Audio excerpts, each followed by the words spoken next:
Hola, cosí. Ja em sent bé. I abans que arribi la meva hora, vull deixar constància de la meva història perquè es recordi tot el dolor que el franquisme va fer i no es repetisca. Com saps, jo vivia a Bunyol amb la meva iaia i vaig viure les dues guerres mundials. La primera va terminar quan jo tenia 4 anys. Quan Franco va fer el cop d'estat, jo em vaig afiliar al Partit Republicà i aleshores vaig ser militant del Partit Comunista Espanyol. A pesar dels nostres esforços per guanyar la guerra, la van perdre i jo em vaig haver d'anar del meu poble, la meua terra, Bunyol. Però em van capturar a França, a Saint-Dié, i em van tancar en Stalag VD, Estrasburg. Em vaig sentir profundament sol, fora de la meva casa i, sobretot, fracassat. Perquè tot allò que havia fet va ser per a res. Vaig passar 7 mesos a la presó i hauria preferit molt més estar allà els 5 anys restants que al lloc al qual em van deportar. Em van dur a Mauthausen-Gusen. Almenys durant tot aquest temps vaig estar amb el meu amic Virgilio, que es va morir més tard.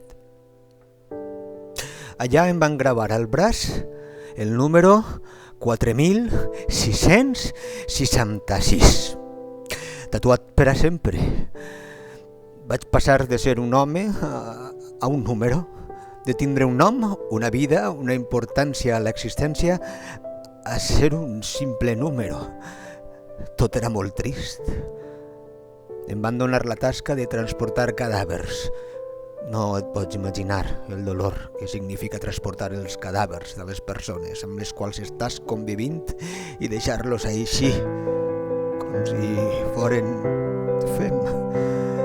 Però això no va ser la meva tasca única.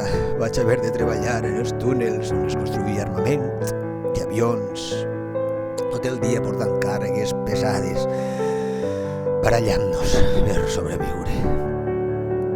Mentrestant, el meu amic Virgilio no podia més. El meu amic era també de Bunyol. Ell havia estat tot el temps amb mi. Vam lluitar junts pel que creien, però el meu amic se sentia desesperançat. En realitat tots ho estàvem, però ell més que ningú. Es va adonar. Va començar canviant la misèria de menjar que ens donàvem per tabac. Va acabar sent un sac d'ossos i va morir als meus braços. A pesar de tot, vaig sobreviure a Mauthausen, però al sortir no vaig regressar a Espanya. No podia. Em van considerar apàtrida per haver lluitat amb un partit, amb una idea diferent a la d'aquella persona que no sé com va seguir en el poder. Així que em vaig instal·lar en París. Els primers anys varen ser durs, la gent no em volia mirar perquè era espanyol. Però gràcies a Déu hi ha bones persones i vaig tenir la sort de trobar-me amb una. Vaig aconseguir treball a pesar del racisme. Vaig aconseguir tenir una vida. Treballava en una fàbrica d'accessoris de cotxes i no molt tard em vaig trobar una espanyolita d'obscurs cabells i mirada suau, que més tard es va convertir en la meva esposa.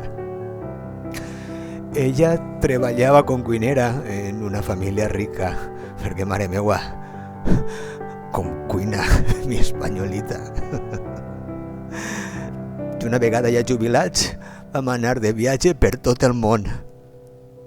Sempre visitem Mauthausen una vegada a l'any, per a no oblidar tot allò que va passar durant la guerra, per ser exemple de tothom i recordar-los que cal valorar el que tenim, perquè qualsevol dia pot passar alguna cosa i perdre-ho tot, fins i tot el teu nom. Sempre recordaré la meva terra, els carrers tal i com eren. No vull retornar perquè sé que les coses han canviat. Tinc la meva memòria. Això és el que necessite. Et desitge el millor, cosí. et veuré a l'altra vida. Amb molt d'afecte, Vicente Carrascosa Carrascosa.